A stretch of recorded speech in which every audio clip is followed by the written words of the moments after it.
예, 이 시간 하나님 말씀 듣는 시간입니다. 저는 이분을 소개하는 것을 큰 기쁨으로 생각을 합니다. 제가 이분에 대해서 잘 깊이 있게 묵상하거나 연구한 적은 없어서 잘 모르겠습니다. 그러나 분명한 사실은 이분은 의인이라는 사실입니다. 믿으십니까? 잠언 24장 16절 대저 의인은 7번 넘어질지라도 다시 일어나거니와 이분은 의인이십니다. 또 이분에 대한 이분에 대한 소문이 있습니다. 한국의 필립 얀신이 유진 피터슨이니 하는 소문이 있습니다. 이분이 나오실 때 우리에게 큰 은혜를 끼칠 것을 믿습니다. 네, 박수로 환영해 주시기 바랍니다.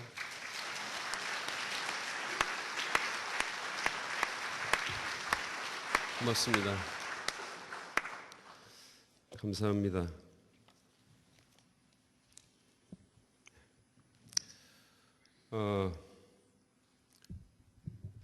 제가 어제 저녁 집회 들어오기 전까지만 해도 친교가 꽤 괜찮았습니다.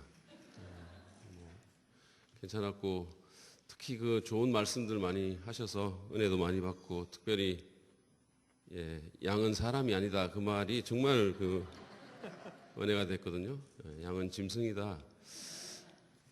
그렇게 은혜를 많이 받았는데 어제 저녁 설교를 들으면서 참 마음이 불편해졌어요. 일단 우리 정민철 목사님께서 전국 친교회 설교한다고 성도가 와이셔츠하고 넥타이 선물했다는 그 말 때문에 마음의 평정심을 잃었습니다. 들어보니까 뭐 교회 사이즈도 저하고 비슷한 것 같고 제가 좀 큰 것 같기도 한데 아니 우리 교회 성도 중에는 한 명도 그런 사람이 없단 말인가.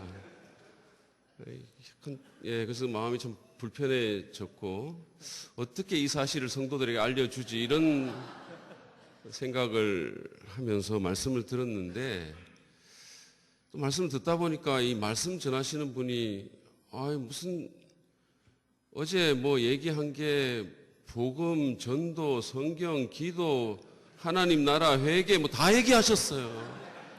제가 무슨 얘기를 또 하겠습니까?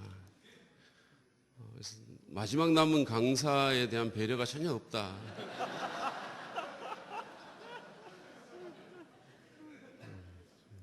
제가 사실은 그런 일이 발생할까 봐 굉장히 참 두려워했는데 최악의 악몽이 현실이 된 거죠. 제가 준비한 말씀을 저분이 하셨어요. 그래서 별로 할 말이 없습니다, 사실. 제가 오늘 주어진 주제가 교회를 세우는 아름다운 개혁이라는 겁니다. 사실 좀 부담스러운 주제죠. 교회를 세우는 아름다운 개혁. 개혁이라는 말 자체를 싫어하는 분들이 있을 거고. 그래서 참 불편했어요, 사실은. 이거 제가 할 위치에 있는 것 같지도 않고 그런 자격도 없고 정말 이거 정말 안 하고 싶고 제가 설교하는 거 좋아하거든요. 특히 우리 교회에서 설교하는 거 좋아합니다. 다른 데서 설교하는 거 별로 그렇게 좋아하지 않고 우리 교회에서 설교하는 거 좋아하는데 가장 좋아하는 건 제가 일단 제 마음대로 할 수 있다는 거예요. 그런데 여기서는 그럴 상황이 아니고 주제도 이렇게 주어져서 참 불편합니다. 불편하고 저는 이런 말을 할 자격이 없는 것 같다는 생각을 아까 여기 있을 때부터 계속 드는데 제가 좀 고민이 많이 돼서 저희 집사람한테 얘기를 했더니 우리 집사람이 그냥 딴 거 하라는 거예요. 딴 거. 왜 거기서 하라는 대로 하냐고.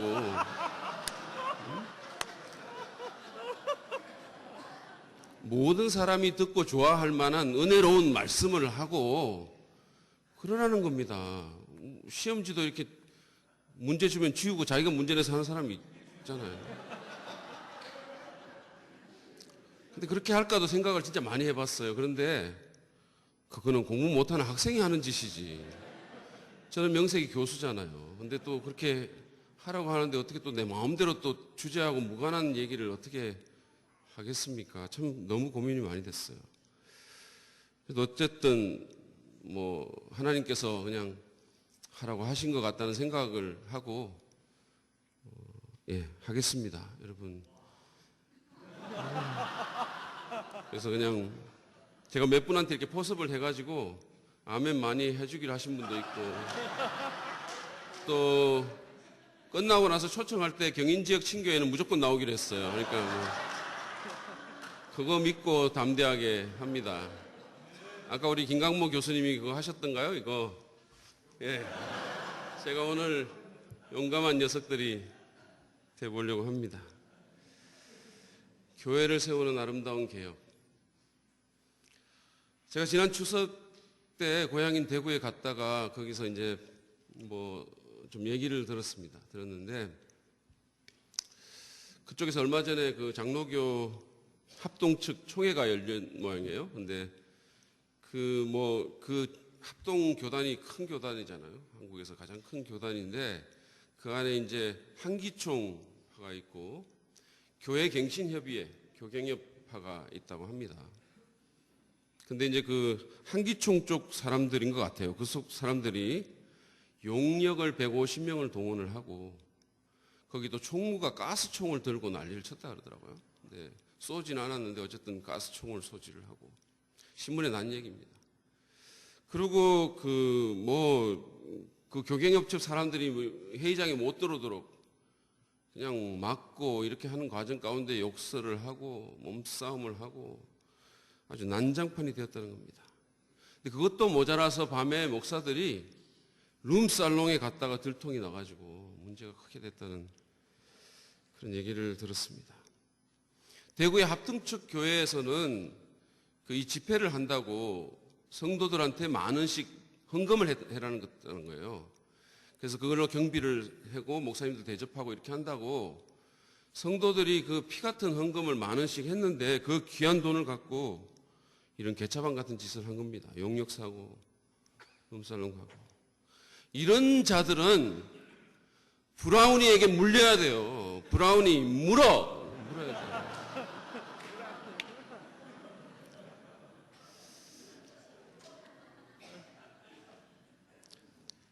여러분 제 설교를 좀 재밌게 들으시려면 개그 콘서트를 보셔야 돼요. 이런 얘기를 들으면 사실은 진짜 마음이 참 아프죠. 마음이 아픕니다. 저도 같은 또 목회자고 저도 좀 부족한 죄인으로서 마음이 아픕니다. 한국교회가 종교개혁 이후에 가장 타락한 개신교 집단이다 이런 말도 들었습니다. 근데 사실 이거는 앞에서 제가 말씀드린 것은 하나의 예에 불과하죠. 교회가 전반적으로 세속화되어 가고 있고 배금주의, 물량주의에 물들어 있는 거 아무도 부인할 수 없습니다. 많은 목회자들이 교회를 자기 개인 소유물처럼 여기죠. 심지어는 목회직을 돈으로 사고 팔기도 합니다. 예수님은 지도자들에게 종노릇하라고 했는데 우리는 왕노릇하려고 하죠. 세상의 권위주의적인 리더십을 행사하면서 목회자가 세상적인 권위주의적 리더십을 행사하면서 자기가 얼마나 세속화됐는지조차 모르는 거예요. 여러분 우리가 교회가 세속화됐다는 말은 교회에서 드럼 치고 기타 치고 무슨 현대음악 부르고 옷을 캐주얼하게 입고 이게 교회가 세속화됐다는 거 아닙니다.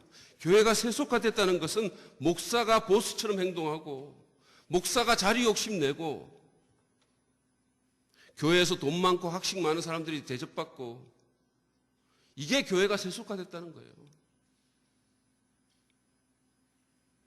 교회 몸집을 불리기 위해서 신앙을 타협하고 영혼을 팔기도 하죠. 크면 다 좋고 숫자가 많으면 다 괜찮다는 그런 식의 사고가 교회 안에 팽배합니다. 이웃을 섬기는 데는 돈 쓰기를 그렇게 아까워하면서 예배당 짓는 데는 거금 쏟아붓고 빚내고 그러죠.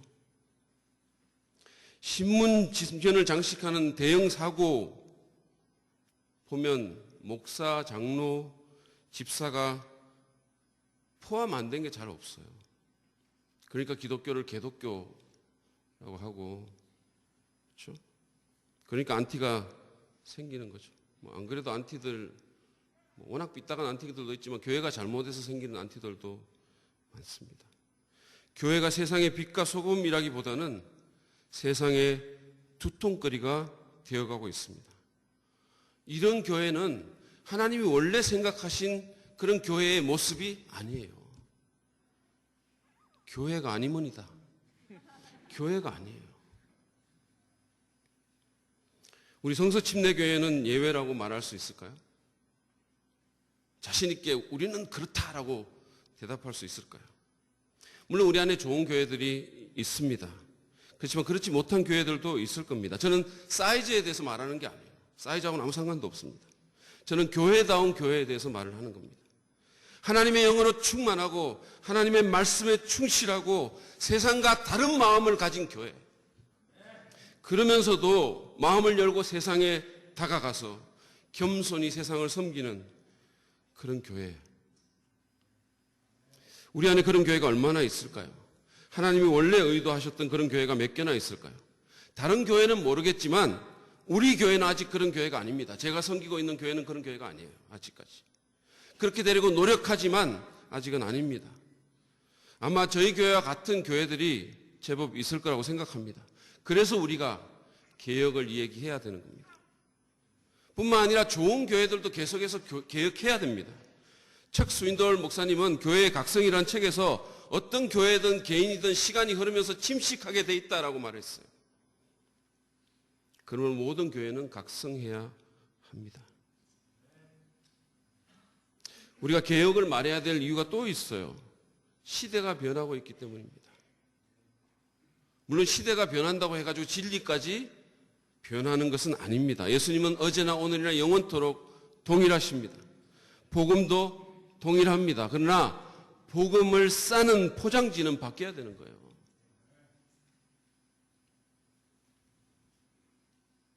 예수님께서는 우리에게 뱀처럼 지혜롭고 비둘기처럼 순결하라 그랬어요. 근데 많은 경우 우리는 뱀처럼 악하고 비둘기처럼 멍청합니다. 여러분 한번 생각해 보십시오. 새로운 시대는 새로운 질문을 던지고 새로운 이슈를 만들어내고 새로운 방법론을 요구합니다. 그래서 우리가 개혁해야 되는 거예요. 저는 오늘 이 짧은 시간을 통해서 교회를 살리는 또는 교회를 세우는 올바른 개혁의 원리에 대해서 좀 생각을 해보려고 해요. 제가 사실은 생각한 게 상당히 많습니다. 근데 짧은 시간 안에 다 다룰 수가 없겠고 또 가능하면 논란이 아닐 좀 이렇게 좀 보편적인 것들을 다루려고 생각을 해서 3개를 뽑아서 했는데 어제 정민철 목사님이 해버렸어요. 왜 그러셨습니까?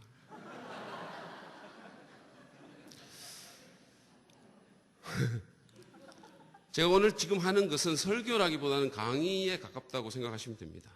제가 본문 강의로 풀어가지 않으니까 설교라고 할 수는 없습니다. 그렇지만 질문을 받지 않으니까 강의라고도 할 수 없죠. 그러니까 뭐 설교도 아닌 것이 강의도 아닌 것이 좀 애매하지만 그렇지만 제 마음에 있는 겁니다. 늘 제 마음에 품고 있는 것, 늘 그것 때문에 제가 아파하는 것, 늘 그런 모습이 안 돼서 제가 안타까워하고 하나님 앞에서 부끄러워하고 회개하는 것, 그것을 여러분과 좀 나누려고 합니다. 교회를 세우는 개혁의 원리 몇 가지를 좀 제가 나누겠습니다. 첫 번째는 개혁은 성경에 근거해야 됩니다. 개혁은 성경에 근거해야 됩니다. 구약 역대하에 보면 요시야 왕이라는 사람이 나오죠. 그는 유다의 왕 가운데 개혁자로 알려진 그런 사람입니다. 이 사람의 개혁이 본격적으로 어떻게 시작된지 여러분 아십니까? 역대하 34장에 보시면 그는 성전 수리의 일을 사람들에게 맡깁니다. 근데 성전을 수리하다가 제사장 hil기야가 우연히 모세의 율법책 두루마리를 발견합니다. 그래서 이것이 왕에게 전달이 됐고 사람들이 왕에게 그것을 읽어주죠. 요시야가 여선지자 훌다를 통해서 그 내용을 듣고 옷을 찢고 통회하면서 주님 앞에 나갑니다. 그래서 하나님께서 용서해 주시겠다고 말씀하시죠. 그 다음에 어떤 일이 일어날까요? 역대하 34장 29절부터 33절까지를 제가 읽어드리겠습니다. 왕이 사람을 보내어 유다와 예루살렘 모든 장로를 불러 모으고 여호와의 전에 올라가며 유다 모든 사람과 예루살렘 주민들과 제사장들과 레위 사람들과 모든 백성이 노소를 막론하고 다 함께 앉으라. 왕이 여호와의 전 안에서 발견한 언약책의 모든 말씀을 읽어 무리의 귀에 들려주고 왕이 자기 처소에 서서 여호와 앞에서 언약을 세우되 마음을 다하고 목숨을 다하여 여호와를 순종하고 그의 계명과 법도와 율례를 지켜 이 책에 기록된 언약의 말씀을 이루리라 하고 예루살렘과 베냐민에 있는 자들이 다 여기에 참여하게 하며 예루살렘 주민이 하나님 그 고의 조상들의 하나님의 언약을 따르니라.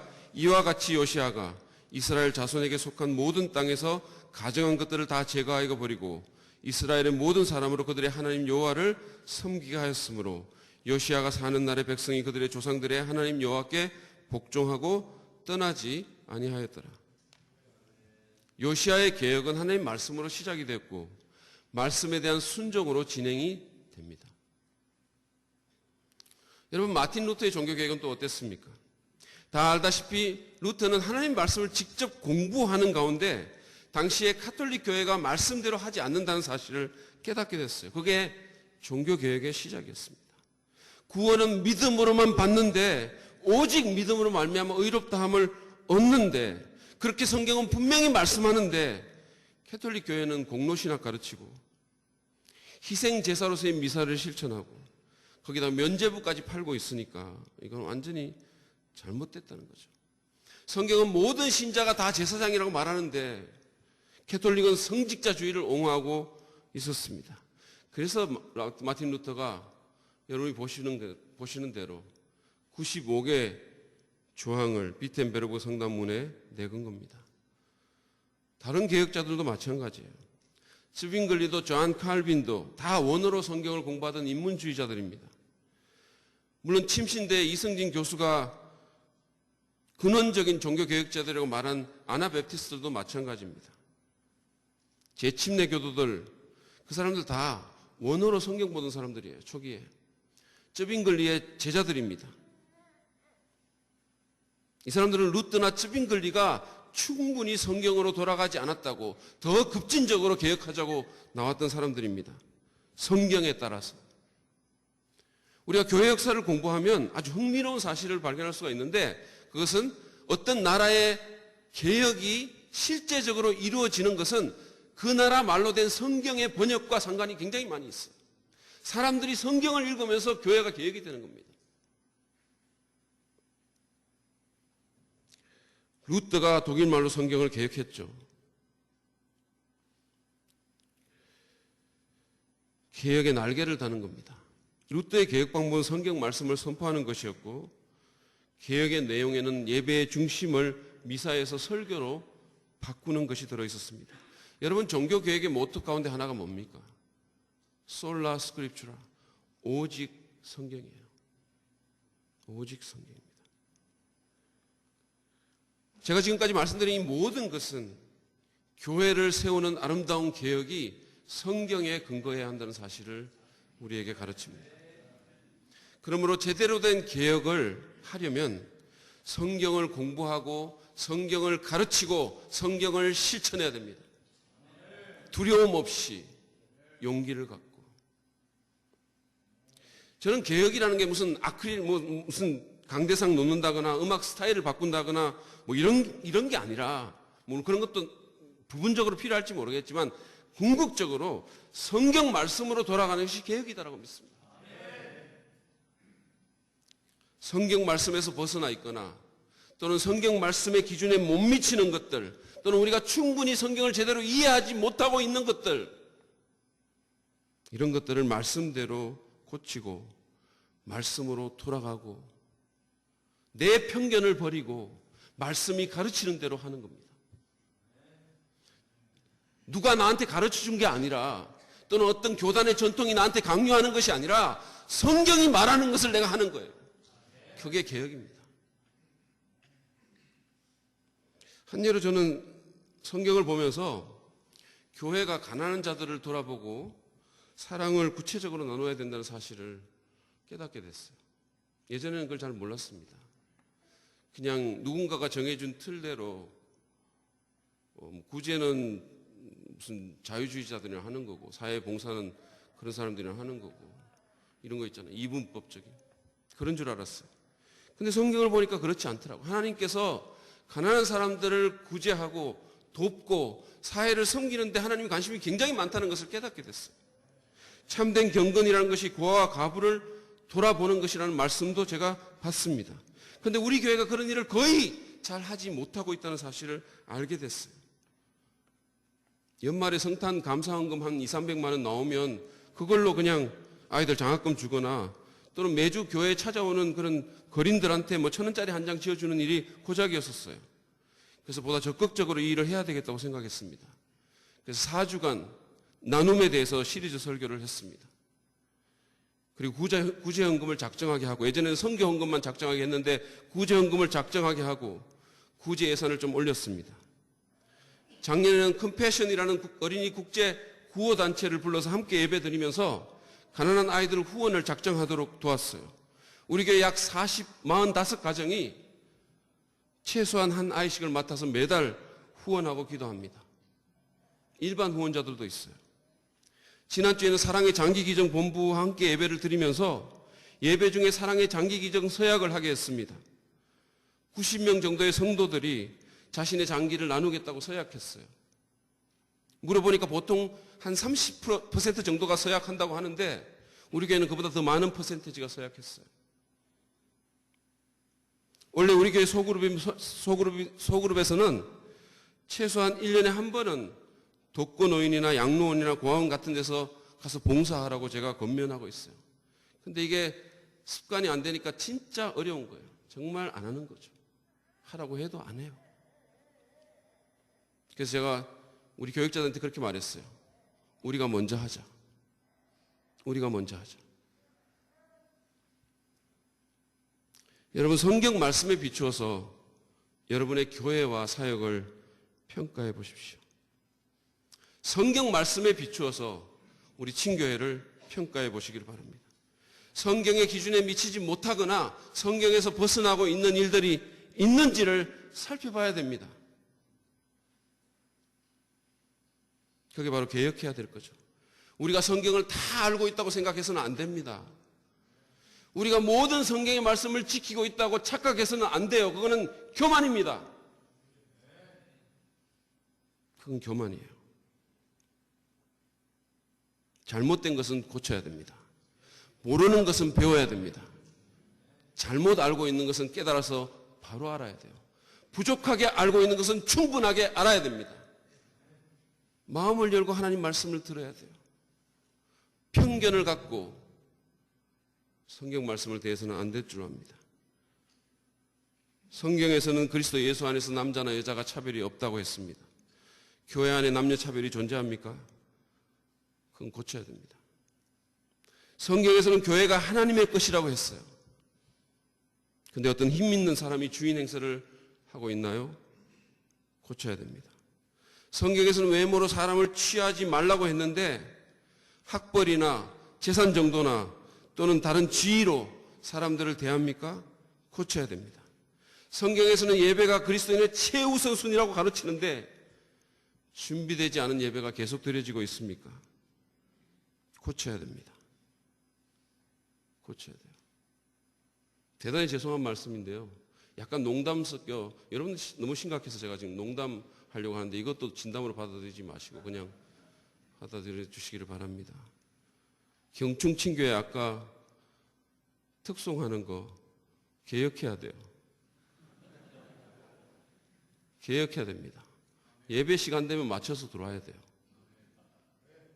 그게 개혁해야 될 것들입니다. 준비된 모습으로 예배 드려야 돼요.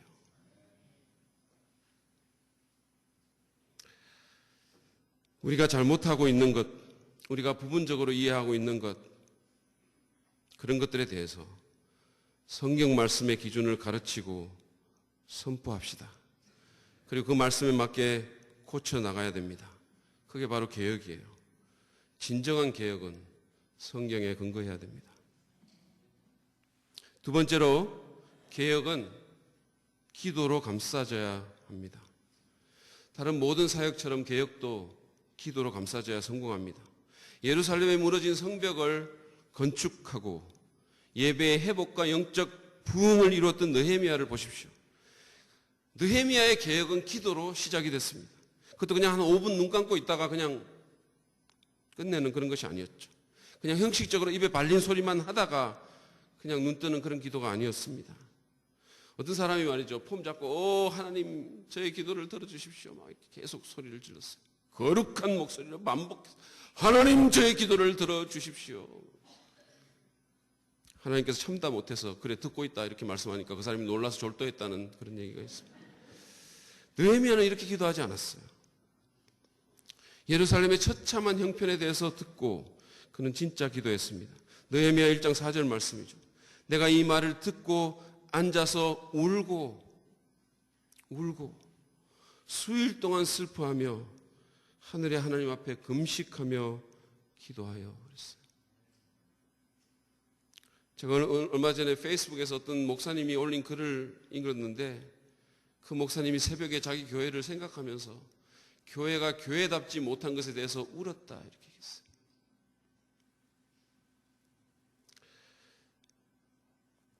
느헤미야는 여러 날 동안 울며 금식하며 기도했습니다.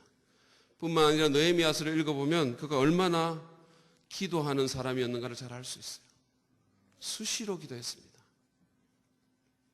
이것은 또 다른 개혁자인 마틴 루터도 마찬가지예요. 사실 루터는 성질이 좀 개팍하고 말도 좀 거칠었어요. 좀 이렇게 좀 야성미가 있는 그런 우리 학교 교수 중에 최철강 교수 같은 야성미가 있는 그런 사람이었어요. 그러니까 개혁을 하죠. 생긴 것도 보면 좀 험하지 않아요? 이렇게. 이 사람이 쯔빙글리하고 주의 만찬에 대해서 이렇게 논쟁하다가 합의를 못 보니까 같은 개혁자인 쯔빙글리를 지옥에서 온 독사라고 비난하면서 자기 대적자인 카톨릭 신부인 요한 에크보다 더 악하다라고 말했어요. 그러면서 자리를 박차고 의자를 차고 일어났던 사람입니다. 만약에 오늘날 루터가 어떤 교회 담임 목사였다면 아마 교회에서 좀 쫓겨날 가능성이 있어요. 성질과 말 때문에.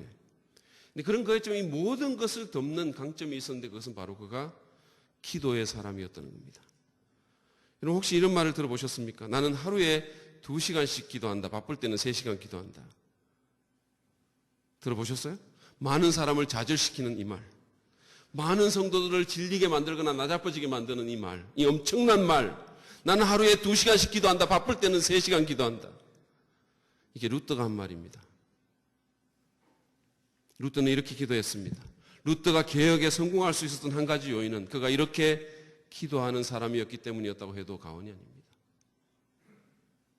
교회를 하나님의 말씀대로 개혁시키기를 원한다면 우리는 기도해야 됩니다.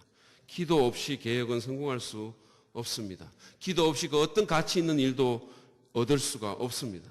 저는 지난 6월 달에 뉴욕의 브루클린 태버네클 교회의 하요 저녁 기도회에 참석을 했습니다. 그 교회는 한국에도 이 푸른 믿음이라든지 뭐 이런 새바람 강한 불길 같은 저서로 잘 알려진 짐 심발라 목사님이 목회하는 그런 아주 유명한 교회입니다.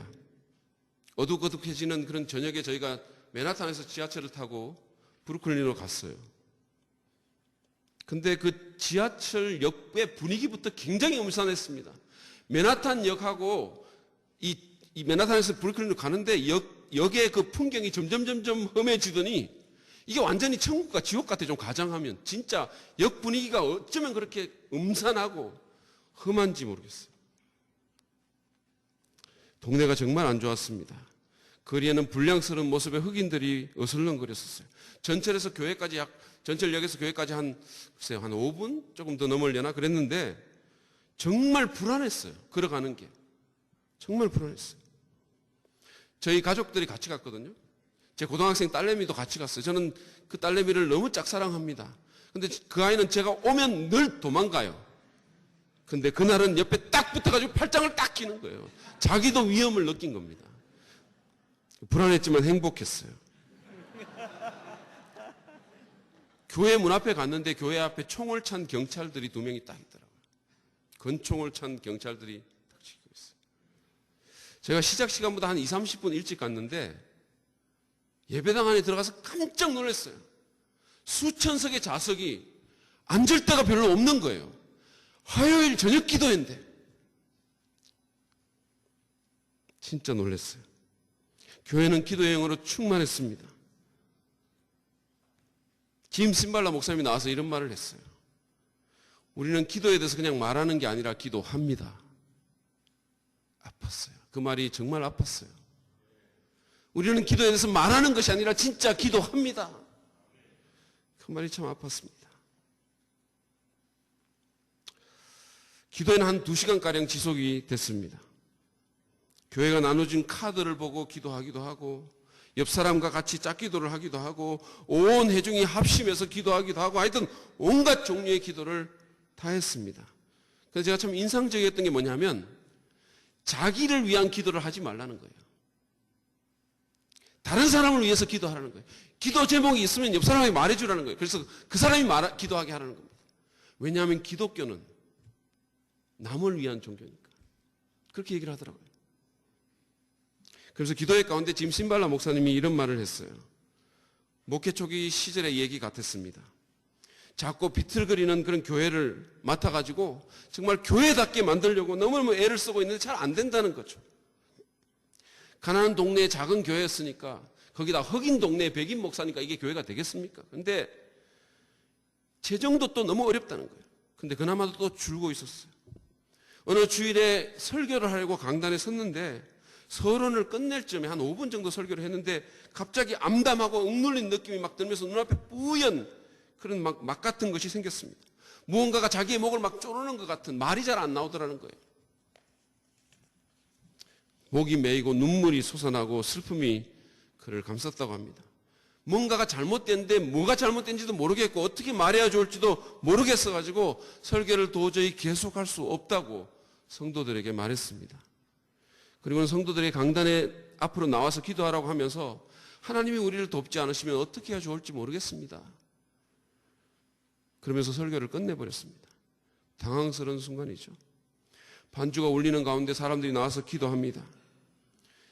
목사님은 강단에 얼굴을 묻고 울었습니다.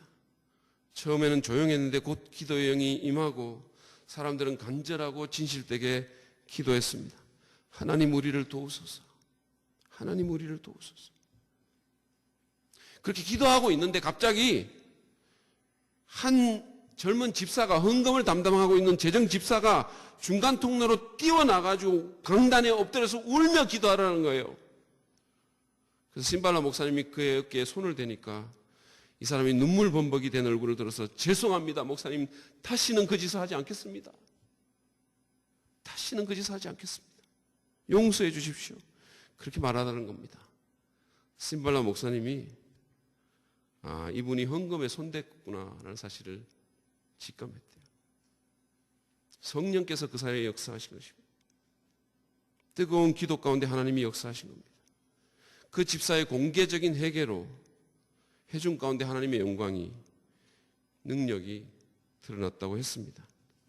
이 에피소드를 이야기하면서 짐 신발라 목사님이 이런 얘기를 했어요. 우리에게 무슨 대안이 있었겠습니까? 우리는 아무것도 할 수가 없었습니다. 기도에는 아무런 대안이 없었습니다. 아무런 대안이 없습니다. 그래서 그 교회는 처음부터 기도의 승부를 걸었습니다. 그리고 지금까지도 수천 명이 모여서 뜨겁게 기도하는 화요일 저녁 기도회를 하고 있는 겁니다. 여러분 우리도 마찬가지입니다. 저도 마찬가지예요. 우리에게 무슨 대안이 있습니까? 우리가 뭐를 갖고 있습니까? 돈이 있습니까? 백이 있습니까? 아무것도 없어요. 아무것도 없습니다. 우리는 기도해야 됩니다. 기도에 다른 대안이 없어요. 하늘의 도우심을 구해야 됩니다. 나는 정말 저번에 정혜건 목사님 한번 말씀하셨죠. 정말 우리 친교회가 뭐 해인이 뭐 이런 거 빼고 진짜 경품도 좀 빼고 제가 못했다고 얘기하는 거 아닙니다. 그런 거 다 빼고 그냥 정말 기도회로만 한번 모여가지고 하나님 앞에 정말 우리 겸비하게 나갔으면 좋겠어요. 정말로 겸비하게 하나님 도와주십시오. 하나님 외에는 대안이 없습니다. 하나님이 필요합니다. 하나님이 우리를 돕지 않으시면 우리에게 소망이 없습니다. 소망이 없습니다. 교회를 교회답게 만들려면 우리는 기도해야 됩니다. 목회자가 기도해야 되고 성도들을 기도하게 만들어야 됩니다. 저는 기도가 진짜 부족한 목사입니다. 목사님들 기도에 대해서 말씀하는 거 들으면 언제나 열등감을 느껴요. 어제도 많이 그랬습니다. 어제 정민철 목사님은 강단에 이부자리 펴놓고 잤다고 얘기하는데 그것도 저는 참 부담이 되더라고요. 나는 거기서 잠도 못 잤어요. 진짜 부족합니다. 그렇지만 목회를 하면 할수록 기도의 필요성과 능력을 더 느낍니다. 우리 교회도 아직 기도에 굉장히 약한 교회지만 그래도 노력하고 있습니다. 요즘 제가 우리 교회에서 이렇게 보면, 주일날 보면 교사들도 모여서 기도하고, 찬양팀도 모여서 손잡고 기도하고, 한양 안내팀도 모여서 손잡고 기도합니다. 그런 모습을 보면 얼마나 흐뭇한지 몰라요. 주일 아침에 이렇게 둘러보면 사람들이 기도하고 있는 모습이 얼마나 제 마음을 터치하는지 모릅니다. 헌금 개수하는 집사님들도 개수하기 전에 조용히 머리를 숙이고 경건하게 기도해요. 그분들이 뭘 기도하는지 모르지만 저는 그 모습을 보면서 주님, 저들의 기도를 들으시고 헌금 액수에다가 영자가 하나 더 늘어나게 해 주십시오. 기도합니다. 물론 저도 토요일날 설교를 마무리하면 제 설교원고를 강대상에 갖고 가서 거기서 꿇어 앉아서 강대상이 원고에 손 얹고 기도합니다. 예배당의 의자를 만지면서 하나님, 내일 누군가가 이 자리에 앉을 텐데 여기 앉는 분을 축복하시고 그 마음을 열어 말씀을 듣게 하시고 그 삶이 변화되게 하옵소서 기도합니다. 우리 교회 복도가 이렇게 있는데 복도를 거닐면서 이 복도에 내가 지금 거니는 것처럼 성령께서 내일 임하시고 거니시고 함께 하시고 운행하옵소서 기도합니다. 제가 사랑받는 교회 목사로서 가장 잘 한 것 중에 하나는 중보기도 사역을 시작한 거라고 생각합니다. 아직도 굉장히 약해요. 감히 이렇게 말하기도 참 부끄럽습니다. 그렇지만 일단 시작해서 너무 좋아요. 많지는 않지만 세미나를 듣고 테스트 기간을 거친 중보기도 사역자로 헌신한 일꾼들이 교회에 와서 최소한 1시간씩 기도합니다. 신학교를 위해서, 개척교회를 위해서, 나라와 민족을 위해서, 교회를 위해서, 교회가 교회되기 위해서, 영혼들이 구원받기 위해서 기도합니다. 주중에 교회에 나오기 힘든 분들은 집에서 또 그렇게 기도합니다. 저는 이 사역이 우리 교회를 앞으로 나가게 만드는 엔진이라고 믿습니다. 저는 우리 교회에 이루어진 모든 좋은 일들이 기도 때문에 이루어졌다고 믿습니다. 기도해야 됩니다. 그래야 진정한 개혁이 일어날 수 있습니다. 그래야 기도 가운데 하나님의 음성을 듣고, 그래야 우리가 회개할 수 있고, 그래야 우리의 동기를 순수하게 만들 수가 있고, 그래야 우리가 초심으로 돌아갈 수가 있고, 그래야 우리가 겸손해질 수가 있고, 그래야 교회를 바른 길로 이끌 수가 있습니다.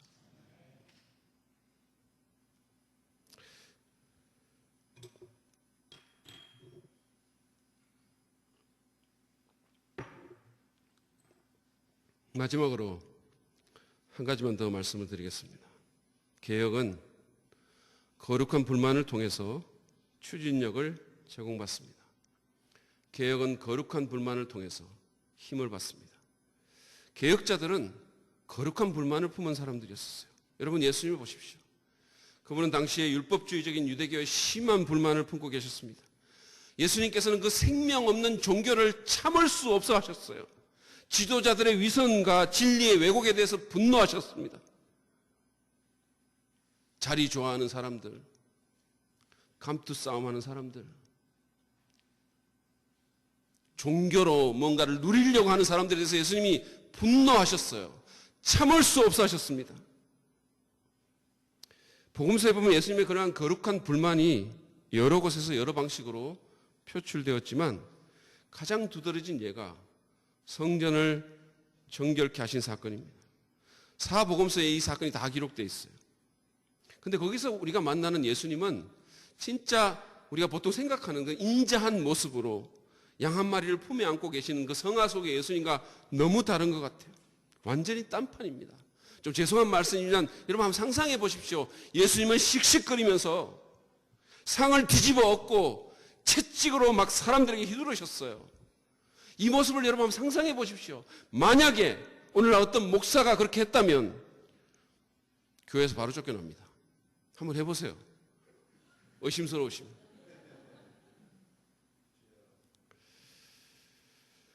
자, 요한복음 2장 13절부터 16절까지를 한번 읽어보겠습니다. 예수께서 예루살렘으로 올라가셨더니 성전 안에서 소와 양과 비둘기 파는 사람들과 돈 바꾸는 사람들이 앉아있는 것을 보시고 노끈으로 채찍을 만드사 양이나 소를 다 성전에서 내쫓으시고 돈 바꾸는 사람들의 돈을 쫓으시며 상을 엎으시고 비둘기 파는 사람들에게 이르시되 이것을 여기서 가져가라. 내 아버지의 집으로 장사하는 집을 만들지 말라 하시니. 공간복음에 보면 이 사건이 아마 예수님 공생의 초기와 아마 후기에 두 번 있었던 것 같은데, 어쨌든 공관복음에 보면 예수님께서는 만민이 기도하는 주님의 집을 강도의 소굴로 만들었다 이렇게 말씀하셨어요. 굉장히 강한 말입니다. 제사장들, 대제사장들을 완전히 그냥 뚜껑 열리게 하는 말이에요. 죽기를 각오하고 하신 말씀입니다. 그래서 예수님이 십자가에 달리게 된 거예요. 종교 지도자들을 분노하게 만들었어요. 기득권자들을 참지 못하게 만든 겁니다. 그런데 예수님은 그들에 대해서 참지 못했어요. 그들의 위선에 대해서. 개혁을 하려면 우리는 거룩한 불만을 느껴야 됩니다. 현상에 만족하는 사람은 결코 개혁을 하지 못합니다. 경영계에서 혁신의 구루 또는 뭐 창조적 경영의 구루라는 그런 이름을 듣는 탐 피러스라는 사람이 있어요. 이 사람이 미래를 경영하라는 책을 썼습니다. 근데 거기서 이 사람이 말하기를 모든 혁신은 짜증난 사람들을 통해서 이루어진다 이렇게 얘기했어요. 모든 혁신은 짜증난 사람들을 통해서 이루어집니다. 그러면서 그는 포스트잇 아시죠? 포스트잇 노란 거. 그 발명에 대한 얘기를 했어요. 포스트잇이 어떻게 발명된지 아십니까? 아트 프라이라는 어떤 사람이 교회 성가대인데 이 사람이 매주 찬송을 하는데 이 악보에 이렇게 종이를 이렇게 붙여놨는데 그게 잘 안 떼지고 막 이러면서 굉장히 어려움을 겪은 거예요. 찾는데도 어려움을 겪고 종이를 끼워 넣으면 종이는 빠져나가고 붙이면 안 떨어지고 그래서 너무너무 짜증이 난 거예요. 그래서 방법을 찾다가 쉽게 붙이고 뗄 수 있는 뭔가가 없을까 그러다가 포스트잇을 발명하게 된 겁니다. 이 얘기를 하면서 탐 피러스는 자신의 독자들에게 왕짜증을 내라고 선동을 했어요. 왕짜증을 내라고. 피러스 자신도 자기가 충분히 성공했고 최고의 휴양지에서 인생을 즐길 수 있는데도 불구하고 60의 나이에 간이 책상에 앉아서 바쁜 시간을 쪼개서 책을 쓰는 것은 그런 책을 쓰는 것은 왕짜증이 나 있기 때문이다 그랬어요. 고치고 싶은 게 너무 많다는 겁니다. 우리도 그렇게 왕짜증을 내야 됩니다. 먼저는 우리 자신에 대해서 그렇게 해야 돼요.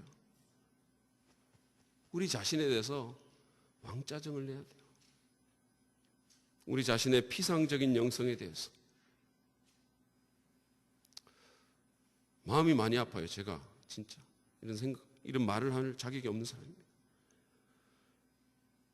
육신적인 성품에 대해서. 설교의 수준에 미치지 못하는 그런 삶에 대해서. 성도들 보는 이렇게 살아라고 해놓고는 나는 잘 못 사는 그런 것에 대해서. 열매가 없는 사역에 대해서. 부족한 기도에 대해서. 진보 없는 설교에 대해서. 구태의연함에 대해서. 현란한 종교적인 용어로 포장한 각종 욕심에 대해서 왕짜증을 내야 돼요. 그래야 우리가 변할 수 있습니다. 그래야 진짜 우리가 목사 같은 목사가 될 수 있는 거예요. 모양만이 아니라 속이 목사 같은 경영자가 아니라 목자 같은 목사가 돼야 됩니다. 그래야 우리가 변하고 우리가 변해야 교회도 개혁될 수가 있습니다. 물론 교회에 대해서도 왕짜증을 내야 되겠죠. 그렇죠? 요즘 다 힘든데 뭐 이만큼만 해도 잘하는 거지 뭐 그런 식으로 스스로를 위로하고 그러지 말고. 제가 진짜 회개했었어요. 어떤 분이 저보고 그러더라고요. 제가 아는 분이 요즘은 현상 유지만 해도 잘하는 겁니다 그러더라고요. 그래서 제가 굉장히 힘을 얻었어요. 위로했어요. 그런가? 근데 나는 뭐 그래도 교회 부임해가지고 매년마다 숫자가 성장했고 예산도 재정도 계속해서 잘하고 내가 올 때보다 2배가 됐고 뭐 침례하는 사람 매번 침례받고 올해도 19명이나 침례받고 뭐 이러면 잘하는 거 아닌가? 그러면 안 된다는 거예요. 제가 사실 한현석 목사님한테 아멘을 부탁했는데 적절한 데서 아멘 해주십시오.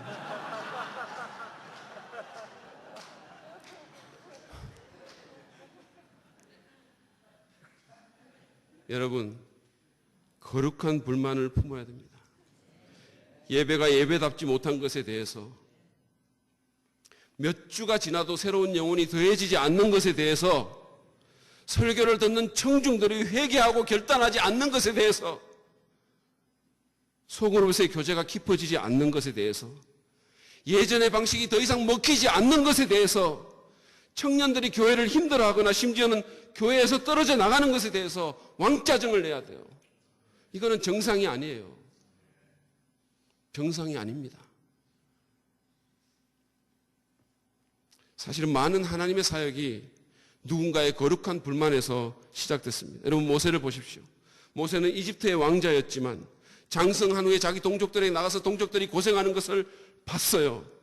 이집트 사람들에게 매를 맞는 것을 봤습니다. 그는 자기 민족이, 하나님의 백성이 안 믿는 사람들에게 학대받는 것을 받아들일 수가 없었어요. 거룩한 분노가 인 겁니다. 그래서 그는 하나님의 백성을 앞지에서 해방시키는 이 위대한 일에 뛰어든 겁니다. 모세뿐만이 아니에요. 윌리엄 캐리는 인도의 영혼들이 복음 없이 죽어가는 현실을 참을 수가 없었습니다. 마틴 루터 킹 주니어는 인종차별에 제약된 현실을 받아들일 수가 없었습니다. 빌 하이벌스는 비그리스도인의 필요에 둔감하고 전도의 열정을 잃어버린, 그래서 마치 멤버들만을 위한 종교 클럽처럼 된 전통적 교회들에서 왕짜증이 났습니다. 스완슨 목사는 한국 동란 중에 전쟁과의 비참한 현실에 아픔과 거룩한 불만을 느꼈습니다. 그래서 이 모든 것에 대해서 거룩한 분노가 있고 거룩한 불만이 있었기 때문에 새로운 사역들이 시작된 겁니다. 목사님 전도가 너무 쉬워요라는 책에 이런 얘기가 나옵니다. 그 저자가 손현보 목사인데 굉장히 젊은 분이에요. 이분이 성도가 한 30명 정도 되는 어촌교회 부임을, 목회자로 이제 처음 부임을 해가지고, 그래서 남전도회라는 데를 가봤어요. 원래를 참석했습니다. 그때 갔더니 총무가 1년 사업보고라고 하는데, 사업보고라는 게 이겁니다. 작년에 해비를 걷어서 산 광아지가 통통하게 잘 크고 있다는 보고였었어요. 회원들이 막 박수치고 잘 됐다고 격려를 해줬어요. 그게 1년 사업보고의 전부였습니다. 그래서 믿을 수가 없어가지고, 아니 강아지를 키워가지고 뭐를 하시려고 하십니까? 라고 물으니까, 여러분의 남전도회가 부부 동반으로 친목 모임을 가지는데 그 개를 잡아가지고 함께 먹고 교제하는 것이 남전도의 주요 사업 계획이라는 거예요.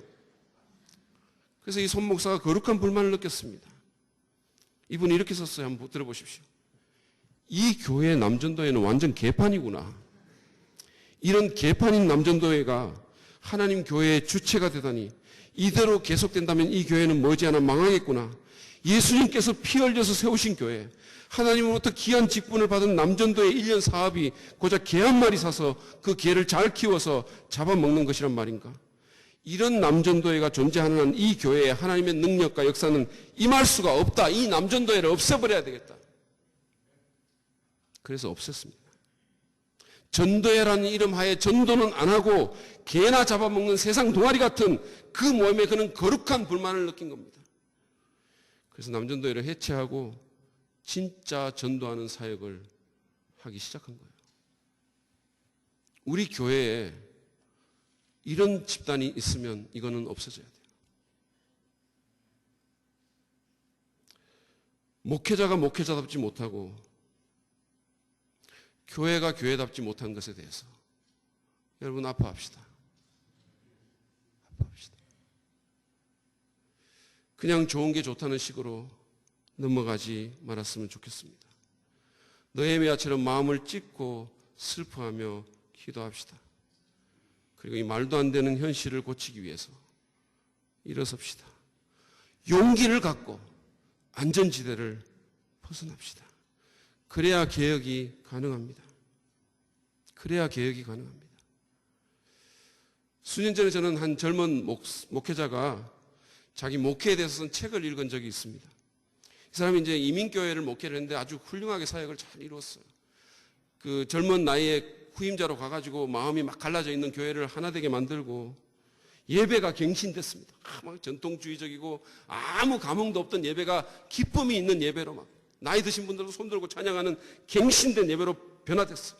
영혼들이 구원받고 영혼들이 계속 구원받고 장로교인데도 불구하고 침례를 주는 그런 일이 일어나고 엄청난 개혁을 한 겁니다. 사람들이 자꾸만 늘어나가지고 하나님의 은혜로 새로운 예배당까지 건축을 했어요. 더 바랄 것이 없어 보이죠. 그렇죠? 더 바랄 것이 없어 보여요. 근데 여러분, 이 책의 제목이 뭔지 아세요? 이겁니다. 이 책의 제목은 우리 교회 이보다 더 좋을 수 있다. 우리 교회 이보다 더 좋을 수 있다. 여러분, 여러분의 교회가 괜찮다고 생각하세요? 더 좋을 수 있습니다. 더 좋을 수 있어요. 우리 친교회가 좋다고 생각하십니까? 여러분, 더 좋을 수 있습니다. 그리고 더 좋아야 돼요. 더 좋아져야 됩니다. 그래야 돼요. 더 잘할 수 있어요. 더 잘할 수 있습니다. 그러므로 성경으로 다시 돌아갑시다. 우리가 성경을 다 안다는 식의 교만한 태도를 버리고 하나님의 말씀에 합당치 않거나 미치지 않는 그런 것들이 무엇인지 겸손하게 살펴보기를 바랍니다. 그리고 기도합시다. 온 마음을 다해서 간절히 기도합시다. 기도하지 않으면 죽습니다. 기도해야 됩니다. 그리고 거룩한 불만을 가집시다. 현상에 안주하거나 만족하지 맙시다. 여러분, 길들여지지 맙시다. 전통주의자가 되지 맙시다. 성서 침례교회는 전통주의가 아닙니다. 여러분, 침례교회의 가장 큰 정체성의 단어가 뭔지 아세요? 침례교는 자유로운 사람들이에요. 양심의 자유, 영혼의 자유, 교회의 자유, 자유입니다. 물론 우리가 믿는 핵심 신조를 지키면서 그런 자유를 갖고 나가야 돼요. 개교회의 자유가 있는 거예요. 왕짜증을 내고 새로운 시도를 합시다. 이런 태도가 교회를 교회되게 합니다. 이런 태도가 교회를 세우는 아름다운 계획을 가능하게 합니다. 사도 바울은 이런 태도를 가진 사역자였습니다. 제가 빌립보서 3장 12절부터 14절에 기록된 그 고백을 읽고 말씀을 마치겠습니다. 내가 이미 얻었다 함도 아니요 온전히 이루었다 함도 아니라 오직 내가 그리스도 예수께 잡히고 된 그것을 잡으려고 쫓아가노라. 형제들아, 나는 아직 내가 잡은 줄로 여기지 아니하고 오직 한 일, 즉 뒤에 있는 일은 잊어버리고 앞에 있는 것을 잡으려고 표대를 향하여 그리스도 예수 안에서 하나님이 위에서 부르신 부름의 상을 위하여 쫓아가노라. 이 고백이 우리 모두의 고백이 되기를 축복합니다. 그리고 하나님께서 여러분의 교회를 축복하시고 더 교회답게, 교회가 교회되게, 예배가 예배되게 만들어주시기를 주님의 이름으로 축복합니다. 이 시간에 우리가 잠깐 말씀을 묵상하면서 우리가 좀 기도하는 시간을 갖기를 원합니다. 먼저 우리가 찬송을 하나 부르시고 1절만 부르시고 그 후에 우리가 잠깐 기도하도록 하겠습니다. 여러분이 아시는 분들은 함께 정말 우리가 더 나은 교회를, 더 좋아질 수 있는 교회를 꿈꾸면서, 교회다운 교회를 꿈꾸면서 이 찬송을 불러주시고, 혹시 모르시면 그냥 이 가사를 잘 묵상해 주시면 감사하겠습니다. 우리가 1절을 부르시고 잠깐 기도하는 시간을 갖겠습니다.